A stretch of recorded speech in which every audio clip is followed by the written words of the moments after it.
What up, Bucs fans, NFL fans, and betting fans? It is Pewter Picks and Props, NFL Week 6, presented by Underdog Fantasy. My name is Matt Matera with PewterReport.com. I'm very excited to get back into another week of bets, props, picks, and everything else in between. And even more importantly, the Tampa Bay Buccaneers are back. And on top of that, it's Creamsicle Week, everybody. So exciting to see the Bucs rocking their Creamsicle jerseys this week. I've been at practice. They've been wearing the Bucco Bruce helmets. Been a ton of fun, generating a lot of excitement for Bucs fans. And I'm excited to get back into the player props that you can pick on Underdog Fantasy. Didn't make any last week just for the Bucs because they were on the bye. There were no player props to make, but we're back at it this week. I'll also have some NFL picks as well. If this is your first time watching the show, once again, I'm Matt Matera from PewterReport.com, and here is my record for the season. Doing pretty well so far. Took a little bit of a hit last week, went 2-3 with my NFL picks. But maybe, just maybe, that's because the Bucs weren't playing. They've really helped boost my NFL score. As you can see, I'm 20-14-1 on the season with my NFL picks. That includes every pick that I make with the Bucs, which includes obviously the spread in the Bucs game and the over/under, because I'm 7-1 picking the Bucs in all of their games. And my prop picks, I'm 11-3. So definitely should be tailing my prop picks. Feel free to parlay them. Feel free to pick one or two out of them and just bet it individually. Whatever you want, that's the fun of it. You choose your own adventure. So let's get into this week's picks for a very, very pivotal matchup between the Bucs, again, rocking the Creamsicle jersey. Shout out to Levante David, the only player on the Bucs to have ever worn the Creamsicle jerseys. He'll get to wear it for a second time and for the first time for literally everyone else on the roster. They are just a beautiful jersey. I'll show the Bucco Bruce helmet once again. Arguably the best uniforms or best throwback uniforms in football. That's a debate for another day, though. Both of these teams, the Bucs and Lions, in first place in their respective divisions. Only one loss for each team. So that's why this game got moved to 425. So the whole world can watch these teams go at it. Let's get to the Pewter picks or prop bets, which of course is brought to you by Underdog Fantasy. I got three coming back from the bye, starting out with higher than 13.5 rushing yards for Baker Mayfield. Now, Baker so far has been really, really good. He's playing relatively turnover-free, only 2 interceptions on the season. He's finding the open man, but more than anything else, Baker Mayfield is showing grit when he is out there for the offense. He's not afraid to take off and run. He will dive for the first down, for the pylon, whatever it is, to make sure that the Bucs can keep their drives going. So Baker is accustomed to taking off and running. He's not afraid to do it. And I think with Lions edge rusher Aiden Hutchinson, who's been on an absolute tear so far this season, he has 4.5 sacks. And let's remember, he did not have a sack in those first 2 games of the season. Not to mention he had an interception last week as well. I think Aiden Hutchinson is going to be breathing down his neck because he'll probably be going up against Luke Gedeke for a majority of this game. Baker's avoided some sacks because he will head up the field. If nobody's open, he's going to gain some yards. So I definitely see a situation where Baker takes off and runs a couple of times. He's had at least 3 or 4 rushing attempts in almost every single game, with the exception of the Monday night contest against the Philadelphia Eagles. It hasn't always been pretty with the Buccaneers offense, but somehow, some way, they find avenues to get it done. And I think Baker, once again, avoiding some sacks, using his legs to his advantage, could be one big gain where he scrambles for 20 yards down the field if he finds that open lane. Could be 7 rushes that he ends up getting for 2 yards every single time. Still hits that over regardless. So Baker Mayfield, higher than 13.5 rushing yards is my first prop pick for Underdog Fantasy. My next one, sticking with the Bucs, is a player that I've used a fair amount because of just the volume overall and how the matchup goes for the Bucs each week. I'm going lower than 69.5 total yards for Rachaad White, rushing and receiving yards. Now, the running game for the Bucs has been very up and down this season. They were not good in week 1 against the Vikings. They were even worse a couple weeks later against the Philadelphia Eagles. Now, they did have some nice games, obviously, against the Chicago Bears. But no one's going to confuse the Bears with some of the top defenses in the league. And they seem to get back on track a little bit against the Saints 2 weeks ago before they went into the bye. But going against the Lions is completely different. They are third in the league in run-stopping defense, not even allowing 70 yards per game. The Bucs have ran the ball well, going to the outside, so they will try to utilize that aspect of their game. But when they go in between the tackles, it's been really, really difficult for Tampa Bay. So I think the Lions are really going to hone in on stopping the run with Rachaad White. And some of this isn't even an indictment on Rachaad White, because I think the Bucs are going to attempt to take advantage of an injured secondary of the Detroit Lions. Their safety, Brian Branch, isn't playing. He's a really special player. He's a rookie this year coming from Alabama. And when you have absolute hosses like Mike Evans, who will be playing this week, and of course Chris Godwin as well, I think they're going to attack the Lions more through the air in this game. And because of that, Rachaad White's not going to get as many rushing opportunities. And while it is rushing and receiving yards, Rachaad White hasn't gotten more than 25 receiving yards in a game. He only gets 2 or 3 opportunities. So I see Baker Mayfield looking more towards Mike and Chris and maybe a third receiving option. And therefore, Rachaad White doesn't get as many touches as he has in other games previously. So give me the lower on 69.5 rushing and receiving yards for Rachaad White. My last player prop of this game is for the Detroit Lions. Now, remember, on Underdog Fantasy, you have to pick at least one player each from both teams. So obviously, I'm going to make a fair amount of Bucs picks each week, but I got to make one for the opponent or multiple for the opponent. But this one, I like Josh Reynolds higher than 35.5 receiving yards. I know Amon-Ra St. Brown is going to be playing, and he did not play last week. He's obviously their most talented wide receiver and their best wide receiver. Sam Laporta has a calf injury. He's going to be questionable, so we'll see if he ends up playing. But even if those two players end up participating in this game, I guess just Laporta because St. Brown will be in there, Josh Reynolds has been heavily involved in this offense. And I'm curious as to why his receiving yardage for this game specifically is so low at 35.5. Because if you look at all of his games, there's one anomaly in week 3 where he did not even register a target, let alone a catch or any receiving yards, even though he played 77% of the offensive snaps. But I think that one game against Atlanta was an anomaly, because if you look at the rest of his numbers, week 1, 80 yards, week 2, 66, week 4, 69, very nice number there, and then 76 last week against the Carolina Panthers. Once again, I get that Amon-Ra St. Brown is coming back, but he's still used quite often. So I still think 35.5 is quite low for this number. And we'll see how he matches up if he ends up going up against Carlton Davis or Jamel Dean, who will be returning this week. And Dean struggled this season even before his injury. So we'll see if Dean can bounce back. But if he doesn't, this is a really big opportunity for Josh Reynolds. So give me the higher on him of 35.5. So my 3 picks for the player props is Baker Mayfield, 13.5 rushing yards, higher than, I should say. Rachaad White lower than 69.5 rushing and receiving yards combined, and higher than 35.5 receiving yards for Josh Reynolds. Now, looking at the spread and the over-under in this game for the Lions and the Bucs, the spread is -3 in favor of Detroit, and the over-under is 42.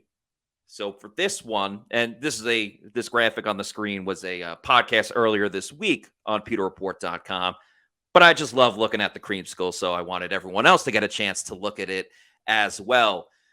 As much as I love seeing the creamsicles, and I hope it brings the Bucs some extra juice this week, I'm not taking the Bucs in this game. I am choosing Lions -3. I also have the under of 42. I'll get to the anytime touchdown in just a moment. But I like the Lions -3 because even with those injuries in the secondary, that defensive front with the run stopping, which I just talked about, and Aiden Hutchinson being an absolute game wrecker, I don't know how many times the Bucs are going to be able to put up points. Now, some people will say, "Oh, well, what about the Bucs scoring 26 points 2 weeks ago?"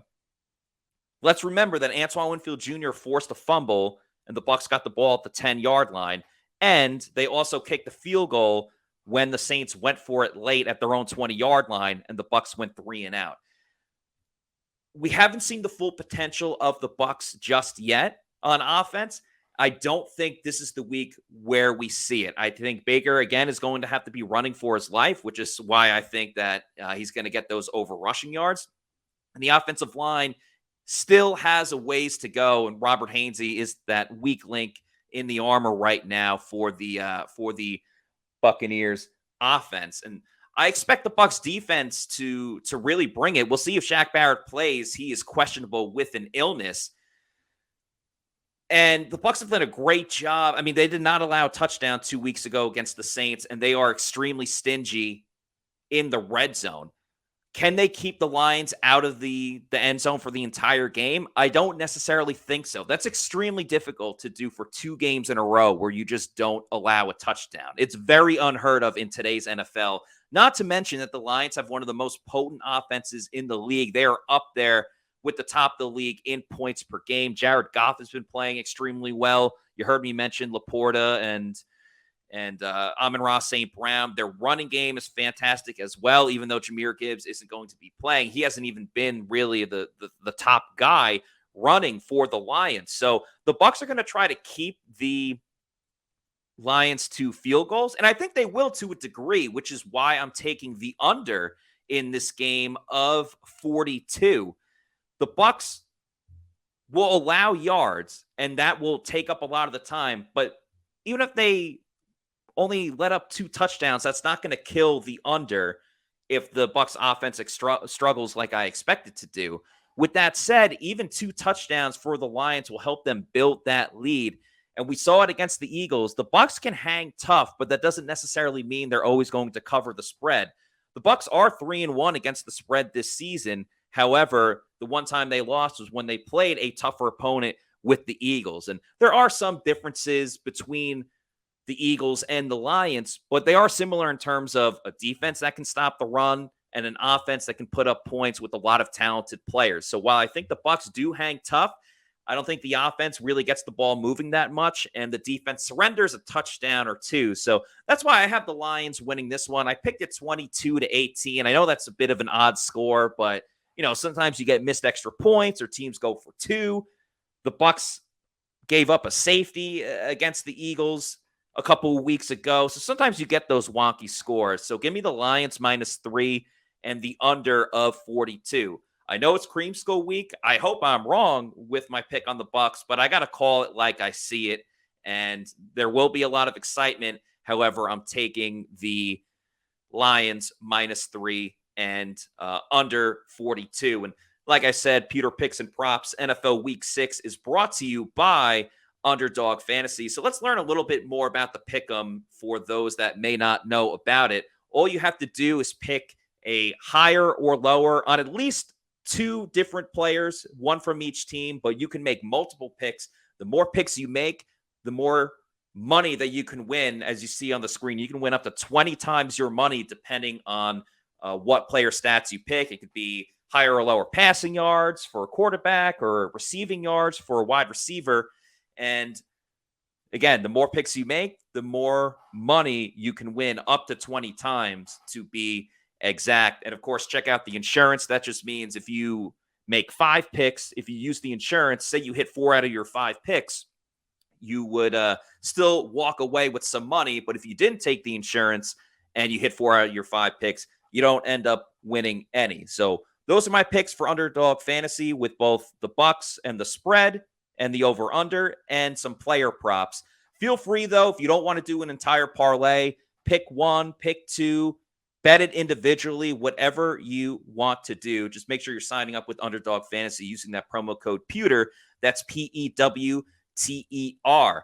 Before we get into my picks around the NFL, one more time, my record this season, which I'm pretty happy with overall, 20-14-1 around the NFL, 7-1 with the Buccaneers, and my props record is 11-3. So those are definitely the props are the ones to key in on, and that's why I'm Matty Diamonds. I appreciate the nickname that people have been given to me, and I hope to keep it rolling so more diamonds can come in for everybody else. All right, let's get to my picks around the NFL this week. I have 5 more. I'm going to try to keep it an odd number, so either each week I'll win or lose, and there's no ties there. But starting off with a NFC West matchup with the Los Angeles Rams and the Arizona Cardinals. Rams are the home team. I really, really like the over of 48.5 in this game. Shout out to Josh Dobbs. He's done a really great job starting at quarterback for the Cardinals this season when everyone, including myself, thought the Cardinals were going to be abysmal this season. He's really brought the fight to for the Cardinals every single week. The reason why I like the over 48.5, the Cardinals, with the exception of week 1, have hit the over in every single game, which is mighty, mighty impressive to do. And then on top of that, the Rams, Puka Nacua has been exceptional as a rookie wide receiver, and Cooper Kupp came back last week. He's going to be even healthier this week. So you got that great 1-2 combo of Cooper Kupp and Puka Nacua. The Rams offense can put up a lot of points. Arizona tends to score a ton of points as well. So give me the over of 48.5 in Rams versus Cardinals. Again, the Rams are the home team in that game. Next up, Patriots at the Las Vegas Raiders. Remember, that was the game last season where the Patriots stupidly fumbled it or tried to lateral it and fumbled it in a tie game at the end of the fourth quarter, and Chandler Jones picked it up and ran it for a touchdown. But this one, I think it's going to be way different this game. Once again, defensive driven. I have the under of 41.5 for the Raiders and the Patriots. These are both struggling offenses, and that's an understatement with the Patriots offense. I mean, Mac Jones has been benched the last 2 weeks. The Patriots have been outscored 72-3. They quite simply cannot score at all. I don't think that's going to help with them going on the road. Max Crosby is an excellent pass rusher, and really the only thing you got to worry about in this one is if Mac Jones keeps airmailing throws that lead to interceptions and setting the opponent up with great field position to score some touchdowns or kick some field goals. Obviously 41.5 is kind of low, but with that Patriots offense, you kind of understand it. And I'm not really buying the Raiders offense either. I know they got Josh Jacobs, who is an immensely talented running back, one of the best running backs in the league. Devontae Adams is one of the best wide receivers in the NFL, but Jimmy G is just not a good quarterback. I know this is a revenge game of sorts because he's playing against the New England Patriots, but Patriots have injuries. I still think their defense can kind of hold up, especially against a quarterback like Jimmy G. So give me the under of 41.5. The next one, 49ers at the Cleveland Browns. And I just want to point out, I got the 49ers -7 at the Browns. That's what I took it at the time when I placed my bet on this. Every single day, the lines change. So my pick, while I have it at -7, that is subject to change depending on when you place in your picks. I've been told some people are getting it at -10. But even then, I probably would still take the 49ers at -10, even though they're on the road. They're playing the Cleveland Browns. Deshaun Watson has been ruled out for this game. But quite simply, the 49ers are the best team in the NFL. They are an absolute juggernaut. Everybody saw what they did to the Dallas Cowboys last week on Sunday Night Football. To me, it doesn't matter that they're on the road. It doesn't matter that they're in a place like Cleveland against the Browns where, the weather's starting to change. It gets cold in San Francisco as well, or at least so I've been told. So I'm just going to keep rolling with the 49ers. I mean, why not? They are the best team in football, so I'm not going to go against them. 49ers -7 is my pick in this one. My next pick number 4, is my lock of the week. It is Bengals Seahawks over 45. Now, last week I picked against the Bengals in terms of picking the under in that game against the Cardinals. But Joe Burrow looks healthy. That calf looks healthy, and that is the biggest difference with everything else. He looked, I don't even want to say vintage because he's still so young in his career, but that was the Joe Burrow last week that we've all come to expect. Airing it out, throwing it deep, finding Jamar Chase, who was always open, in the words of Jamar Chase. I believe he had 2 touchdowns in that game. So if Joe Burrow is healthy and regained his form, it's very difficult to stop this Bengals offense, especially with the Bengals being the home team in this game. And the Seattle Seahawks, they've been putting up numbers as well. In their last 3 games, they have scored 27, 37, and 24. So they are certainly holding up their end of the bargain. Geno Smith hasn't totally slowed down from a great Pro Bowl season last year. There is some firepower with that Seahawks offense. Tyler Lockett, DK Metcalf. So the Seahawks can put points on the board. I know their defense held the Giants to 3 points in their last game. The Seahawks are coming off of a bye, but that's the Giants offense. This is the Cincinnati Bengals. And again, a healthy Joe Burrow makes all the difference. I love the over of 45. That is my lock of the week. Bengals Seahawks over 45. My last pick of the week, going back to the NFC South, the NFC East as well. I know that Desmond Ridder is undefeated at home in both his college career and his NFL career, but all streaks do come to an end at some point. And I think, well, I guess he can still win, but I like the Commanders +2.5 versus the Falcons. I understand that Sam Howell and the entire Commanders team looked horrible on Thursday Night Football last week against the Chicago Bears and gave the Bears their first win of the season. But they've had a long time to regroup, figure out what they did wrong, and I think they're going to come out hungry in this game after having so much time off and getting that bad taste out of their mouth for losing at home during Thursday Night Football against the Bears. The Falcons are a team that needs to start off well, or at least keep it close in the fourth quarter. They're not a team that can play from crazy far behind because they are so run-oriented. I think the Commanders' offense gets back on track. Shout out offensive coordinator Eric Bieniemy. Starts to pick it up a little bit more with this group. Washington figures out some ways to score some points more than people expected. And even if it's close, that kind of works in the favor of Washington. So give me the Commanders +2.5 on the road against the Atlanta Falcons. Just to recap everything, my NFL picks this week: Rams, Cardinals, over 48.5. Patriots, Raiders, under 41.5. 49ers, -7. Bengals, Seahawks, over 45. And the Commanders, +2.5 against the Atlanta Falcons. And in case you missed or already forgot about my player props on Underdog Fantasy, I have Baker Mayfield higher than 13.5 rushing yards, Rachaad White lower than 69.5 rushing and receiving yards, and Lions wide receiver Josh Reynolds higher than 35.5 receiving yards. And I'm sorry, Bucs fans, but I got the Lions -3, the under 42. And I didn't mention this before, but anytime touchdown, I like Baker Mayfield at +550. The Bucs have wanted to get better in the red zone. Dave Canales has talked about running the football more, but if they get down to the 1-yard line, I don't think they're going to cost any expense. They just want to punch that ball into the end zone. So I can see a Baker Mayfield QB sneak, or as I said from the beginning, Baker's going to have to use his legs. He's going to have to scramble at certain times. I could see Baker Mayfield running from 7 yards out and getting into that end zone, scrambling for a touchdown, diving at the pylon to make sure that the Bucs get a touchdown. So it's great value at +550. You know Baker's going to tuck in and run at some point at this game. Hopefully it's in the red zone. So Baker Mayfield, anytime touchdown at +550, sprinkle a little bit of money on that, and you could walk away with a big payday. So let me know what you guys think.